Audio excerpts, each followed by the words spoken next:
Le lendemain du scandale qui a secoué la cité des 1000 planètes, une vidéo compromettante se répand comme une traînée de poudre à travers les réseaux intergalactiques.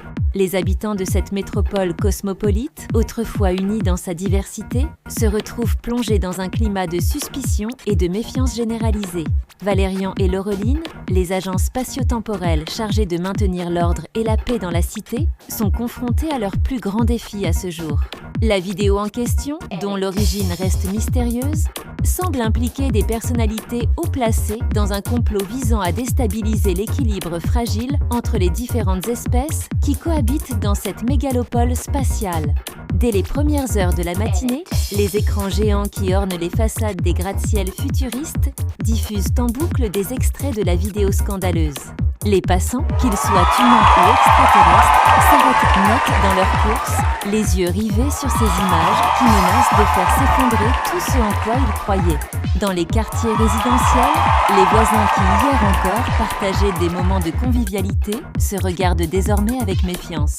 Chacun scrute les faits et gestes de l'autre, à la recherche du moindre indice qui pourrait trahir une quelconque implication dans cette affaire qui prend des proportions démesurées. Les bars et les cantines, habituellement animés par des discussions joviales entre représentants de diverses planètes, sont aujourd'hui le théâtre de débats houleux et de confrontations tendues. Les théories du complot fleurissent, alimentées par la peur et l'incertitude qui règnent dans la cité. Valérian, conscient de la gravité de la situation, tente de garder son sang-froid alors qu'il traverse les artères principales de la cité à bord de son véhicule antigravité. Il observe avec inquiétude les groupes qui se forment spontanément au coin des rues, échangeant à voix basse des informations dont la véracité est plus que douteuse. Laureline, de son côté, s'est rendue au centre de contrôle principal pour tenter de remonter à la source de la vidéo.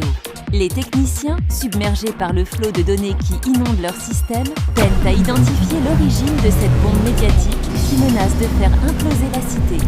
Dans les hautes sphères du pouvoir, les dirigeants des différentes factions qui composent le Conseil de la Cité des 1000 planètes se réunissent en urgence.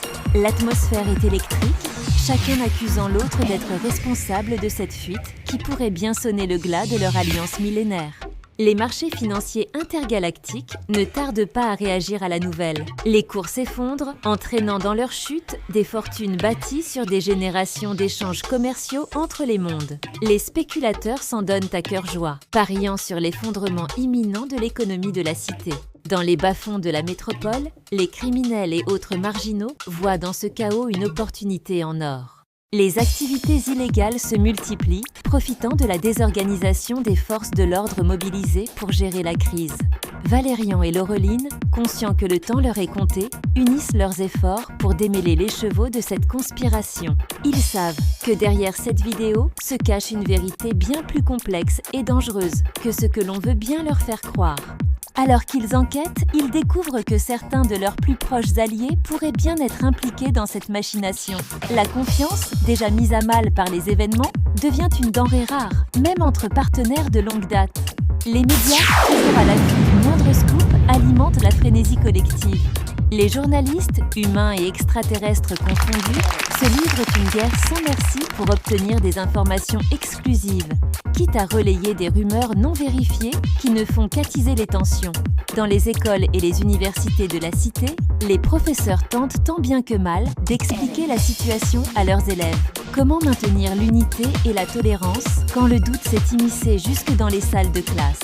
Les ambassades des différentes planètes représentées dans la cité sont assaillies de demandes de rapatriement. Certains résidents, effrayés par l'ampleur de la crise, préfèrent fuir plutôt que d'affronter l'incertitude qui plane sur leur avenir dans la cité des 1000 planètes.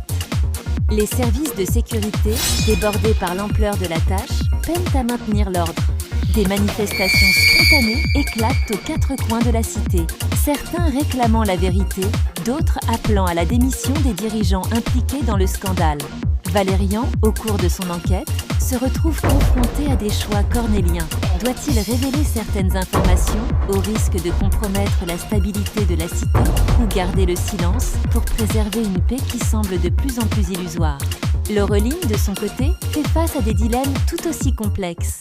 Elle découvre que certains de ses informateurs les plus fiables pourraient bien être à l'origine de la fuite, La loyauté et le devoir s'affrontent dans un combat intérieur qui la déchire.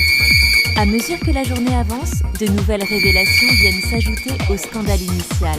Des documents confidentiels sont divulgués. Des enregistrements audio compromettants font surface, alimentant une spirale infernale de révélations et de contre-révélations. Les systèmes de communication de la cité, saturés par le volume exceptionnel de messages échangés, commencent à montrer des signes de faiblesse. Des pannes sporadiques affectent certains quartiers, isolant temporairement leurs habitants du reste de la métropole. Dans les laboratoires de recherche, les scientifiques s'efforcent de développer un algorithme capable de déterminer l'authenticité de la vidéo qui a mis le feu aux poudres. Mais le temps presse, et chaque minute qui passe voit naître de nouvelles théories, chacune plus farfelue que la précédente. Les lieux de culte de la cité, habituellement havre de paix et de recueillement, deviennent le théâtre de débats théologiques enflammés. Chaque communauté cherche dans ses textes sacrés des réponses à cette crise sans précédent. Alors que le soleil artificiel de la cité des 1000 planètes amorce sa descente, simulant un crépuscule sur cette station spatiale en ébullition, Valérian et Laureline se retrouvent face à un choix crucial. Les preuves qu'ils ont rassemblées au cours de leur enquête pourraient bien changer le destin de millions d'êtres, pour le meilleur ou pour le pire. Dans un dernier effort pour rétablir la vérité et sauver la cité du chaos, nos deux héros s'apprêtent à révéler leur découverte. Mais alors qu'ils s'avancent vers le centre de diffusion principal, une nouvelle menace se profile à l'horizon, promettant de plonger la cité des 1000 planètes dans une nuit plus sombre encore que celle qu'elle vient de traverser. Le sort de cette utopie intergalactique repose désormais entre leurs mains. Valérian et Laureline sauront-ils déjouer les plans de ceux qui cherchent à semer la discorde? Parviendront-ils à restaurer la confiance entre les peuples de la cité avant qu'il ne soit trop tard? L'avenir de la cité des 1000 planètes, et peut-être même de la galaxie tout entière, dépend de leur courage et de leur détermination.